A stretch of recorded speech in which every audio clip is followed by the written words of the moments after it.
ایک بدو آئے، ایک صحابی آئے، یا رسول اللہ میرا باپ میرے مال کو خرچ کر دیتا ہے، مجھ سے پوچھتا نہیں ہے۔ تو ہم نے کہا بلاؤ اسے۔ ان کو جب بلایا گیا تو اس نے پوچھا کیوں بلا رہے ہیں؟ کہ تیرے بیٹے نے شکایت کی۔ تو ان کو اتنا دکھ ہوا، انہوں نے چند اشعار پڑھے دل ہی دل میں، زبان پہ نہیں، دل ہی دل میں، اور مجلس میں آ گئے۔ جب پہنچے دربار رسالت تو جبریل آئے ہوئے، یا رسول اللہ تعالیٰ کہہ رہے ہیں اس کا مسئلہ بعد میں سنیں، اس سے کہیں وہ شعر سنا جو تو نے بیٹے کے گلے میں کہے ہیں اور اب تیری زبان سے ادا نہیں ہوئے پر تیرے اللہ نے سنے۔ تو آپ نے اس سے فرمایا اچھا بھئی تیری گل تو میں بعد سنوں گا، تو پہلے میں نے شعر سنا۔ انہوں نے کہا اشہد انک رسول اللہ، میں گواہی دیتا ہوں آپ اللہ کے رسول ہیں۔ یا رسول اللہ میں نے دکھ میں چند اشعار زبان سے نہیں دل ہی دل میں دہرائے تھے اور آپ کے رب نے عرشوں پہ سنا، واقعی آپ کا رب بھی سچا اور آپ بھی سچے۔ آپ نے کہا کیا کہا تھا؟ کہا میرے بیٹے جس دن تو پیدا ہوا ہم نے اس دن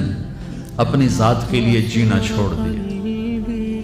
ہم نے تیرے لیے زندگی کا سفر شروع کیا، تجھے ٹھنڈی چھاؤں میں بٹھانے کے لیے گرم ہواؤں سے لڑا،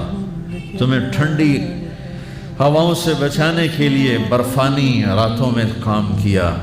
تیری ایک مسکراہٹ دیکھنے کے لیے ساری رات تڑپا، ساری رات اپنے آپ کو کوہلو کے بیل کی طرح اپنی ساری جوانی کا رس نچوڑ کے تیری ہڈیوں میں ڈال دیا۔ میں بوڑھا ہوتا گیا، تو پروان چڑھتا گیا، میری کمر جھک گئی، تیری کمر اٹھ گئی، میری ٹانگوں سے جان نکل گئی، تیری ٹانگیں مضبوط ہو گئی، میرے ہاتھ کانپنے لگے، تیرے ہاتھ مضبوط ہوئے، میں لڑکھڑانے لگا، تو اترانے لگا، تو مجھے خیال آیا کہ جیسے میں اس کے لیے دھکے کھاتا تھا،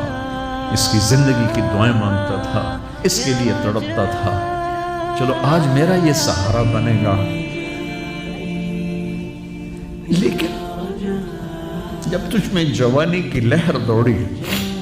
اور مجھے بڑھاپے نے کھا لیا، جب جوانی میں تجھ میں رنگ بھرا اور بڑھاپے نے میرے رنگ چھین لیے، جب جوانی تجھے سیدھا کیا بڑھاپے نے مجھے ٹیڑھا کر دیا، کمر جھکا دی،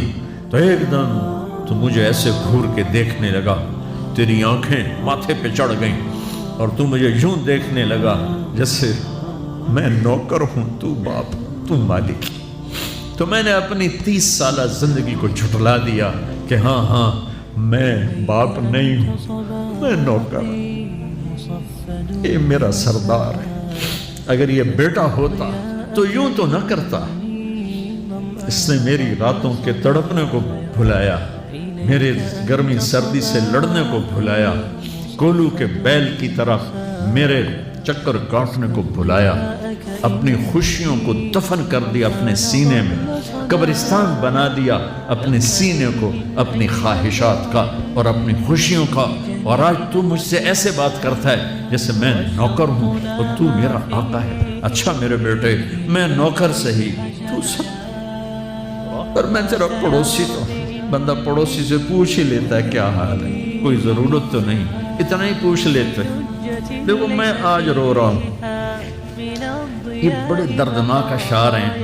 میری اردو میں اتنی وسعت نہیں ہے کہ میں ان اشعار کا درد سمجھ سکوں اردو کے الفاظ میں، لیکن اتنا بتاتا ہوں کہ میرے نبی روتے روتے ہچکی لگ گئی، اتنا روئے۔ آپ نے اس بچے کے گریبان کو یہاں سے پکڑ کر دفع ہو جا، میری نظروں سے دور ہو جا، انت و مالک لابیک، تیرا سب کچھ تیرے باپ کا ہے، یہی باپ آج تمہارے ہاتھوں ذلیل ہو رہے ہیں۔